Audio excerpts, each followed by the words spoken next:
정말 믿을 수가 없어. 15분 안에? 그것도 100만 원도 넘지 않는 가격으로 된다고? 여기 무언가에 크게 놀란 핀란드 여대생이 있습니다. 그녀는 놀란 표정으로 친구와 한국인 남자 직원을 번갈아 바라보는데요. 두 사람은 그런 그녀를 바라보며 미소를 띠고 있습니다. 과연 이곳에서는 무슨 일이 있었던 걸까요? 안녕하세요. 세계인들의 한국에 대한 감동적인 이야기를 전해드리는 감동뭉클입니다. 저희 채널은 해외 커뮤니티 레딧과 신청자의 실제 사연을 제보받아 실화를 바탕으로 영상을 제작하고 있습니다. 구독과 좋아요, 알림 설정은 영상 제작에 큰 힘이 됩니다. 오늘의 사연, 지금 시작합니다. 안녕하세요. 저는 핀란드의 작은 마을에 사는 엘리나라고 합니다. 몇 달 전 한국을 방문해서 겪은 놀라운 일이 있어서 이렇게 사연을 쓰게 되었습니다. 저희 부모님께서는 같은 대학에서 교수로 근무하고 계세요. 워낙 자신의 일을 사랑하셔서 늦은 나이가 될 때까지도 결혼 생각은 없으셨다고 했어요. 하지만 아빠가 근무하시는 대학으로 엄마가 오시게 되었고, 엄마를 보고 첫눈에 반한 아빠는 결혼에 대한 꿈을 꾸셨다고 했어요. 솔직히 말하자면 저희 아빠의 외모가 그렇게 뛰어난 편은 아니에요. 다들 말하는 모태 솔로라고 하죠. 아빠도 엄마를 만나기 전까지 연애 한번 해본 적 없다고 하시더라고요. 엄마는 처음 아빠를 봤을 때 정말 공부 잘하게 보였다고 그게 끝이었다고 하시더라고요. 지금도 가끔 그 당시 데이트했던 이야기를 할 때가 있는데 엄마가 아빠의 첫인상이 그냥 그랬었다고 말씀하시면 아빠는 농담으로 내가 그 정도 별로였냐 라고 말씀하시곤 하세요. 그러면 엄마는 아빠를 달래시려고 하니 자기 안경이 훌륭한 외모를 다 가려버린 거지 라면서 아빠를 달래주시는데 옆에서 보고 있으면 웃음이 나요. 저도 가끔 부모님이 데이트하던 시절의 사진을 보는데 정말이지 아빠의 두꺼운 검은색 안경테에 사진으로도 느껴지는 두꺼운 안경알은 대단했어요. 솔직히 아빠가 연애를 한 번도 못 해본 이유가 그 안경 때문인 건 명확해 보였어요. 물론 외모로만 판단하는 여자들이 아빠의 진짜 가치를 못 알아봤을 수도 있겠죠. 하지만 그 덕분에 독신주의였던 부모님께서 결혼에 골인까지 하시고 그 사이에서 제가 태어날 수 있었으니 그 안경에 오히려 감사해야 할지도 모르겠네요. 늦은 나이에 임신을 하신 엄마는 태교도 열심히 하셨다고 하더라고요. 음악도 많이 들려주시고 저에게 태교 일기도 써주시고 그리고 하루도 빠짐없이 해주신 일이 있었어요. 워낙 책을 좋아하시는 부모님께서는 임신 후 하루도 빠지지 않고 매일 자기 전 저에게 사랑한다는 태담과 동화책을 읽어주셨다고 하셨습니다. 태아가 소리를 들을 수 있을까 싶지만 5주차부터는 청각 발달의 중요한 기관들이 만들어지기 시작한다고 해요. 그래서 임신 5개월쯤이면 소리를 제대로 들을 수 있는 청각이 완성되며 발달하게 되는데 태아가 들을 수 있도록 엄마 아빠의 목소리를 이용해서 많은 대화를 해주면 정서적으로 안정감을 느낄 수 있도록 도와준다고 책에서 보셨다고 했습니다. 남들이 보면 유난이라고 생각하실 수도 있지만 늦은 나이 결혼에 몇 년 만에 어렵게 얻은 아기라서 많은 것을 해주고 싶으셨다고 하셨습니다. 특히 남자의 경우 낮은 저음의 목소리를 가지고 있어서 낮은 주파수의 아빠, 태담이 태아에게 훨씬 전달력 있게 잘 들린다고 해서 아빠는 하루도 빠짐없이 저에게 동화책을 읽어주셨다고 하시더라고요. 태어나서도 매일 밤 엄마와 아빠는 저에게 다양한 책을 읽어주셨어요. 지금 생각해도 엄마 아빠가 책을 읽어주시던 그 순간이 제게는 너무 즐겁고 행복한 기억이에요. 그렇게 시간이 흘러가면서 저도 자연스럽게 책과 친해져서 혼자서도 일찍부터 책을 읽기 시작했어요. 친구들과 뛰어놀기보다는 조용히 책을 읽는 시간이 더 좋더라고요. 이런 저를 보며 부모님은 걱정이 많으셨죠. 에리나야, 밖에서 친구들과 놀아보는 건 어때? 엄마가 자주 그러셨어요. 하지만 저는 늘 책 읽는 게 더 재밌어요. 라고 대답했죠. 시간이 흘러 저는 점점 더 많은 시간을 독서에 할애하게 되었어요. 그러다 보니 누워서 책을 읽고 너무 가까이에서 보거나 불을 끄고 어두운 곳에서 읽는 나쁜 습관이 생겼습니다. 그러던 어느 날 평소처럼 책을 보려고 집어들었는데 글쎄, 글자가 흐릿하게 보이기 시작했어요. 눈을 비비고 멀리 바라봤는데 멀리 있는 물건도 잘 보이지 않았죠. 그래서 엄마에게 말씀드렸어요. 엄마, 글자가 잘 안 보여요. 멀리 있는 것도 흐릿해요. 엄마는 걱정스러운 눈빛으로 저를 병원에 데려가셨어요. 여러 검사를 받은 결과 제 나쁜 독서 습관과 과도한 독서로 인해 시력이 많이 나빠져서 고도근시 진단을 받게 되었습니다. 그렇게 5살 때부터 안경을 쓰기 시작했죠. 안경을 쓰면서 많은 불편함이 있었어요. 예를 들어 비가 오는 날이면 안경이 젖어서 앞이 잘 보이지 않았고 운동할 때는 자꾸 안경이 흘러내려서 짜증이 나곤 했어요. 하지만 곧 안경에 익숙해지더라고요. 그 불편함에도 불구하고 저는 부모님처럼 교수가 되고 싶은 꿈을 키웠습니다. 그래서 더 열심히 책을 읽고 공부에 몰두했어요. 성적은 항상 반에서 1등이었고 덕분에 좋은 대학에 입학할 수 있게 되었습니다. 하지만 올라가는 성적만큼 제 시력은 점점 더 나빠졌어요. 앨범에서 본 사진 속 아빠처럼 저도 어느새 돋보기처럼 두꺼운 안경을 쓰게 되었습니다. 핀란드에서는 보통 안경 제작이 2주 넘게 걸리는데 저는 고도 난시라서 시간도 더 오래 걸리고 안경 가격도 엄청 비싸서 안경을 바꿀 때가 되면 부모님께 정말 죄송했습니다. 대학 다니며 아르바이트를 하긴 했지만 워낙 파트타임으로 짧게 하다 보니 100만 원이 넘는 안경값을 감당하기는 힘들었어요. 그래서 부모님의 도움을 받으면서도 제 마음은 편하지 않았습니다. 거금의 안경값을 지불하고도 안경을 받는데 거의 한 달이 넘게 걸리는데 그렇게 기다려서 받은 더 두꺼워진 렌즈의 안경을 쓰고 거울에 제 모습을 볼 때면 정말 심란했어요. 언제부턴가 외모에 대해 컴플렉스가 생겨서 점점 제 성격도 내성적으로 되었습니다. 당연히 연애는 언제나 저의 우선순위에서 밀려나게 되었죠. 그러던 어느 날 제 전공과 관련된 중요한 국제 학술 박람회가 한국에서 열린다는 소식을 들었어요. 이런 기회를 놓칠 수 없다고 생각했지만 멀리 떨어진 나라에서의 여행이 저에게 어떤 도전을 가져올지 걱정도 됐죠.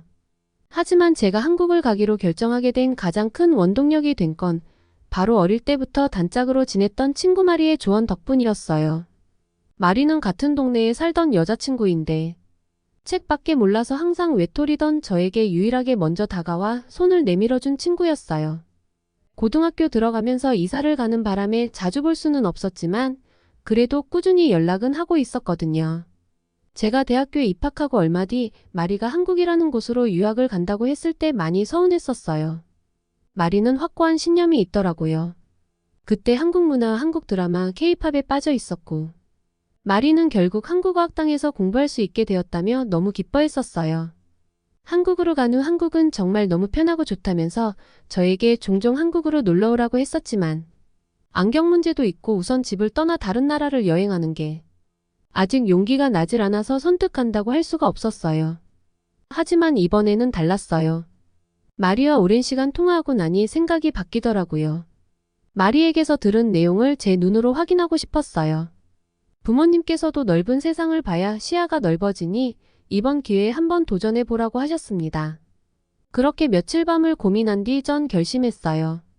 한국으로 떠나기로요. 대학을 졸업하고 사회로 나가기 전에 내성적인 성격을 극복하고 더 큰 세상을 보고 싶었어요. 부모님께서는 해외여행이 처음이니 만일을 대비해 안경을 하나 더 준비하라고 하셨죠. 다니던 안과에 연락했는데 예약 때문에 거의 2개월이나 걸린다고 하더라고요. 그래서 여유분을 맞추는 것은 포기했어요. 한국에 가서도 안경을 조심히 쓰겠다고 부모님을 안심시켜드리고 그렇게 한국으로 떠났습니다. 제가 왜 렌즈를 끼지 않는지 궁금하실 수도 있는데 사실 한창 외모에 민감한 중학생 때 안경을 쓰는 것에 대한 스트레스가 너무 심했어요. 외모 때문에 공부에도 집중도 안 되고 친구들이 제 안경을 보고 할머니 같다고 놀리더라고요.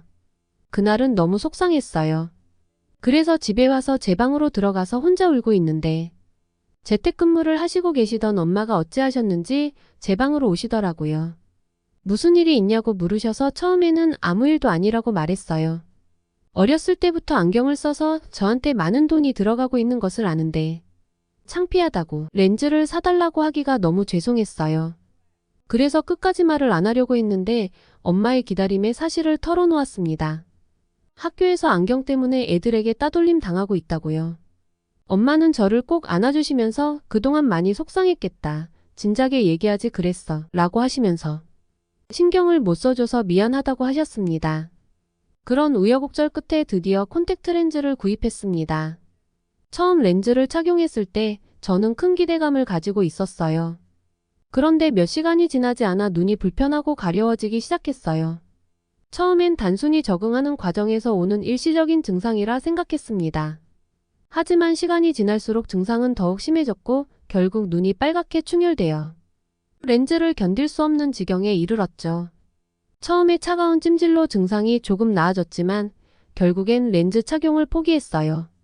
그래서 며칠 뒤 안과를 방문했는데 의사는 제가 렌즈 보존용액에 포함된 성분의 알레르기 반응을 일으킨 거라고 설명해 주었습니다.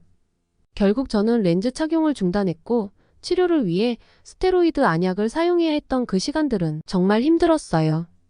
결국 안경만큼 편안하고 안전한 대안은 없는 것 같더라고요. 그 사건 이후 콘택트 렌즈를 다시는 쳐다보지도 않았어요. 여분의 안경이 없는 상황이었지만 조심하자고 스스로 다짐하며 비행기에 올랐답니다. 마지막 날까지 엄마는 정말 안경 하나로 다녀올 거야? 혹시 모르니까 렌즈도 준비해봐. 그때는 어렸을 때니 혹시 달라졌을 수도 있지 않을까? 라고 하셨어요. 저는 괜찮아요. 렌즈는 더 이상 안 맞아요. 안경 조심히 잘 쓸게요. 라고 답했죠. 아빠는 제 결정을 지지해 주시면서 에리나 말대로 큰 문제 없을 거야. 새로운 경험 많이 하고 오렴이라고 격려해 주셨어요. 이렇게 저는 한국으로의 여정을 시작했어요.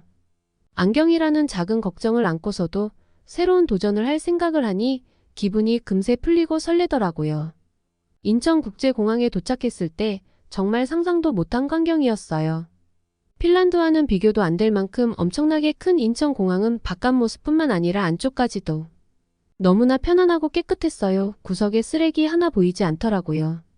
그리고 공항 안을 청소하는 무인 청소 로봇을 봤을 땐 정말 신기했어요. 우와! 하는 감탄사가 절로 나오더라고요. 공항을 나서면서 정보 로봇을 사용해 날씨와 교통 정보를 쉽게 알 수 있었어요. 한국에서는 여행의 첫걸음부터 너무나 편리했어요. 저는 공항버스를 타고 숙소로 향했습니다. 친구 마리에게 연락했더니 정말 한국에 온 거냐며 기뻐했어요. 그러면서 내일 만나서 맛있는 것도 먹고 재미있는 곳도 가자며 구경시켜줄 곳이 너무 많다고 하더라고요. 마리의 들뜬 목소리를 듣고 나니 정말 한국에 온 게 실감이 났습니다. 몇 년 만에 다시 만나는 친구와의 약속에 얼마나 변했을까 저도 설레더라고요.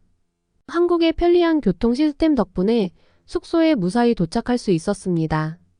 걱정하고 계실 부모님께 연락한 후 저도 긴장이 풀렸는지 그날은 바로 잠이 들었어요. 눈을 뜨니 아침이더라고요. 다음날 마리와 약속한 시간이 돼서 준비를 했어요. 한국에서는 여전히 마스크를 착용하고 있는 분도 꽤 있었습니다. 그래서 전날 공항에서 산 마스크를 쓰고 호텔 로비로 내려갔어요. 몇 년 만에 마리를 만날 생각을 하니 설렘이 가득 차서 에스컬레이터 쪽으로 가는 제 발걸음도 빨라졌어요. 3층에서 내려다보니 마리가 보이더라고요. 그런데 나와서 보니 다들 마스크를 쓰고 있지 않아서 저도 마스크를 벗어야겠다고 생각했어요. 에스컬레이터에 올라타서 마스크를 벗어야겠다고 생각했어요. 마스크 끈이 제 안경에 걸린 사실도 모르고 저는 급한 마음에 마스크를 휙 잡아당겼는데 세상에 제 안경이 공중으로 휙 날아가 1층 로비 바닥으로 떨어져 버렸어요. 호텔 바닥은 푹신한 카펫도 아닌 딱딱한 대리석인데 순간 온갖 걱정이 머릿속에서 파노라마처럼 지나가더라고요. 워낙 순식간에 일어난 일이라 눈앞이 캄캄해졌어요. 실제로도 안경이 없으니 눈에 보이는 게 없기도 했고요. 마침 저를 본 마리가 얼른 제게 다가와 손을 잡아줘서 에스컬레이터에서 안전하게 내려올 수 있었습니다. 마리는 저를 보고 괜찮냐고 물었는데 제 머릿속엔 온통 안경 생각뿐이었죠. 제가 발을 동동 구르며 안경은 어떻게 됐냐고 물어보자 마리가 건네준 제 안경은 정말 처참했어요. 안경 한쪽 알은 빠져나가 버린 상태였고 안경테도 거의 아작이 났더라고요. 하긴 마지막으로 안경을 맞춘 게 벌써 7년 전이니 그 높이에서 떨어졌으니 그렇게 박살이 나도 이상한 게 아니었죠. 일주일짜리 짧은 여행인데 그렇게 박살이 난 안경을 보니 이제 여행이고 뭐고 다 끝났다고 생각이 드는데 순간 눈물이 흐르더라고요. 마리는 우는 저를 보며 놀라면서 어디 다친 거냐며 왜 우냐고 물었습니다. 저는 아픈 건 아니고 안경이 없으니 이제 여행이고 뭐고 다 끝났다고 그래서 너무 속상해서 눈물이 난다고 했어요. 안경 없이 에스컬레이터도 혼자서 못 내려가는데 어떻게 다닐 수 있겠냐고 말했죠. 그러자 마리는 에이 그런 거면 걱정하지 마. 난 또 어디 아픈 줄 알고 깜짝 놀랐잖아. 라고 말하면서 마리가 다니는 안경점이 있다며 거기로 가자고 하더라고요. 눈물을 닦고 나서 한쪽만 붙어있는 안경을 쓴 채로 마리를 가까이서 바라봤어요. 그런데 마리가 안경을 쓰고 있더라고요. 어릴 때는 시력이 매우 좋아서 제가 엄청 부러워했었거든요. 저는 마리에게 어쩌다 안경을 쓰게 됐냐고 묻자 한국에 와서 책도 많이 읽고 휴대폰도 많이 사용하다 보니 시력이 나빠져서 안경을 쓰기 시작했다고 했어요. 근데 마리의 안경은 제 것과는 너무 달랐어요. 쓴지 안 쓴지도 모르겠더라고요. 게다가 디자인도 세련돼 보이고 저처럼 돋보기 같이 두꺼워 보이지도 않더라고요. 마리는 밥 먹기 전에 안경점에 가서 안경부터 맞추자고 했습니다. 저는 안경을 맞추는데 한 달 넘게 걸릴 텐데 제 마음을 알고 진심으로 위로해줘서 고맙다고 했어요. 그러자 마리는 무슨 한 달이냐면서 우선 가보면 안다고 하며 제 손을 잡고 앞장섰어요. 저는 다른 방법이 없었기에 마리를 따라갔죠. 가면서도 속상해하는 저를 보며 금방 해결될 테니 걱정하지 말라는 알 수 없는 말을 하더라고요. 다행히 얼마 가지 않아서 안경점 안으로 들어서자 남자 직원이 마리를 보고 먼저 인사를 했습니다. 마리는 유창한 한국어로 제 상황을 직원에게 설명했습니다. 설명을 들은 남자 직원은 한쪽 알만 남은 안경을 쓴 저를 보고 미소를 지으며 안경을 건네달라고 했습니다. 직원은 잠시 후 제가 믿기 어려운 말을 했어요. 부러진 안경을 확인한 후 같은 처방의 안경을 바로 만들어줄 수 있다며 제가 마음에 드는 안경테를 고르라고 하더라고요. 그러고는 안경을 맞춘 지 얼마나 됐냐고 물었어요. 7년 정도 됐다고 하니 괜찮다면 먼저 시력 검사를 하자고 했습니다. 안경점에서 최첨단 장비로 바로 시력 검사까지 한 번에 해결할 수 있다니 정말 놀라웠어요. 직원은 제가 현재 착용하고 있는 안경과 현재 시력과 맞지 않아 조정이 필요하다고 했습니다. 보통 안경은 15분이면 되지만 고도근시인 제 경우는 좀 시간이 걸린다고 했어요. 그러면 그렇지 당연히 몇 달은 걸리겠다고 예상했기에 저는 마리에게 그만 돌아가자라고 했습니다. 그랬더니 직원분이 1시간 정도면 되는데 더 단축될 수도 있다고 하더라고요. 순간 저는 제 귀를 의심했어요. 한 달이 아니라 1시간이라고요? 핀란드에서는 안경을 맞추는데 한 달 이상 걸리는데 혹시 잘못 들은 건가 싶어 다시 물어봤죠. 직원분은 외국에서 오신 분들은 다들 그렇게 놀라신다면서 저에게 자세히 설명해 주었습니다. 해외에서는 안경 제작 비용도 많이 들고 과정이 복잡해서 시간이 오래 걸리는 거라고 하더라고요. 그래서 적어도 일주일이나 2주는 기다려야 하지만 한국에서는 당일이나 아무리 늦어도 이틀 안에 제작이 끝난다고 했습니다. 미국을 비롯한 제가 사는 유럽에서는 작업이 분리되어 있다고 하더라고요. 검안사 그리고 안경사 그 다음에 세일즈 하는 사람 이렇게 파트가 나눠지다 보니 오래 걸린다고 했습니다. 하긴 저도 핀란드에서 안경을 맞출 때 한국 돈으로 10만 원 넘는 돈으로 시력 검사를 해서 처방전을 받아 안경점을 갔었거든요. 직원분은 처방전을 가지고 안경점에 가면 거기서 안경테에 대한 정보를 렌즈 회사로 보내거나 아니면 안경테를 직접 렌즈 회사로 같이 보내는 거라고 했습니다. 그러면 렌즈 회사에서 테에 맞춰 안경 렌즈까지 다 깎아서 보내줘야 하니 2주 넘게 걸리는 거라고 하더라고요. 그제서야 저의 그동안의 모든 궁금증이 풀렸습니다. 그래서 저는 그럼 한국은 어떻게 이렇게 빨리 안경이 만들어지냐고 물어봤어요.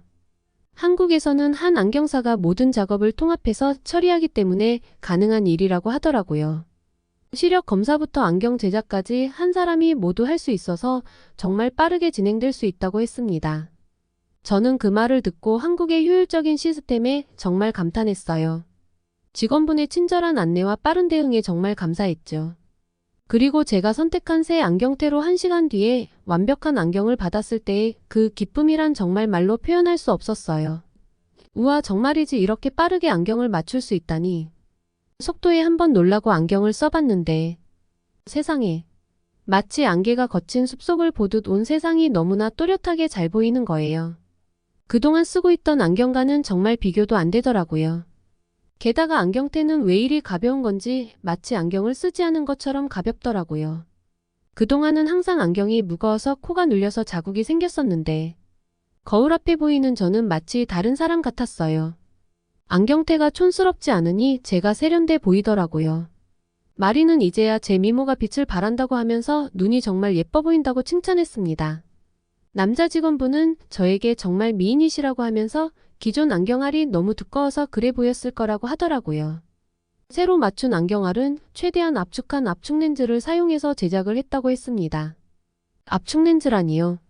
저는 정말 놀랐어요. 그동안 그렇게 무거운 안경을 쓰고 살았던 지난날을 생각하니 이런 신세계를 모르고 산 게 억울하기까지 하더라고요. 마리와 그 안경점 직원은 제게 정말 구세주 같았어요. 게다가 믿을 수 없게도 한국은 안경 가격까지 너무 차이가 났습니다. 핀란드에서는 안경을 바꿀 때면 한국 돈으로 100만 원이 넘게 들었는데 여기서는 10만 원도 안 되는 가격으로 안경을 구입할 수 있다는 사실이 너무 충격이었어요. 그러면서 아빠 생각이 나더라고요. 할 수만 있다면 아빠 안경도 사다 드리고 싶은 마음이었어요. 직원분은 실제로 해외에 사는 분들이 한국에 오게 되면 꼭 안경을 맞추고 간다고 하면서 안경 때문에 한국 오시는 분들도 계시다고 하더라고요. 안경을 맞추고 다른 일을 보며 관광을 하는 사람들도 있을 정도라고 하니 한국의 안경 시스템은 세계 최고인 것 같다는 생각이 들었습니다. 직원분께 감사하다고 인사를 드리고 기쁜 마음으로 안경점을 나왔습니다. 저희는 경복궁, 남산타워, 한강 등 여러 관광지를 다니며 구경도 하고 맛집도 다녔습니다. 새로운 눈으로 본 세상은 너무 아름다웠어요.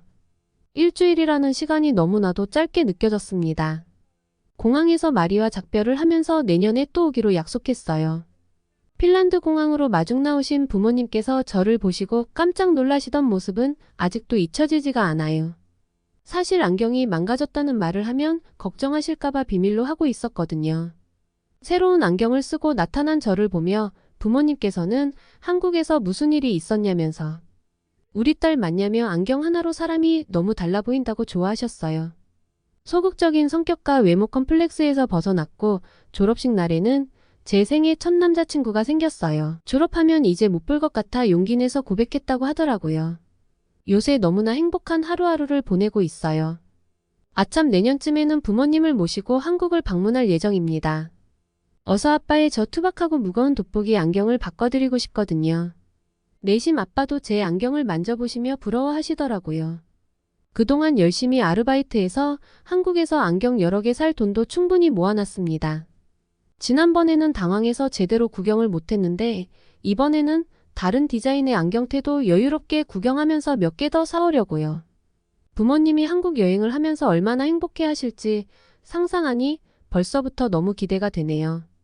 한국의 효율적인 시스템과 친절한 사람들 덕분에 자칫 엉망이 돼버릴 수 있었던 첫 여행은 제 인생에서 너무나 특별한 경험이 되었어요. 저에게 이런 행복과 기쁨을 누릴 수 있게 해준 한국과 한국인분들에 너무 감사하다고 말하고 싶어요. 오늘은 한국에서 새로운 세상을 바라보는 눈을 갖게 된 엘리나 씨의 사연이었습니다. 오늘 이야기가 좋으셨다면 구독과 좋아요 눌러주시고 주변의 많은 분들에게 공유해주세요. 사연자분에게 응원과 격려의 말씀들을 댓글로 남겨주세요. 감동 뭉클에서는 여러분의 마음들을 모아 사연자분들에게 전달해 드리고 있습니다. 감동적이거나 재미있는 실제 사연들을 제보받고 있으니 소개해주고 싶은 사연이 있으시면 위 메일로 제보해 주시기 바랍니다. 오늘도 여러분의 하루의 작은 즐거움이라도 되었기를 바라며 지금까지 감동 뭉클이었습니다. 구독과 좋아요는 영상 제작에 큰 힘이 됩니다. 끝까지 시청해 주셔서 감사합니다. 다음에 더 좋은 영상으로 찾아뵙겠습니다.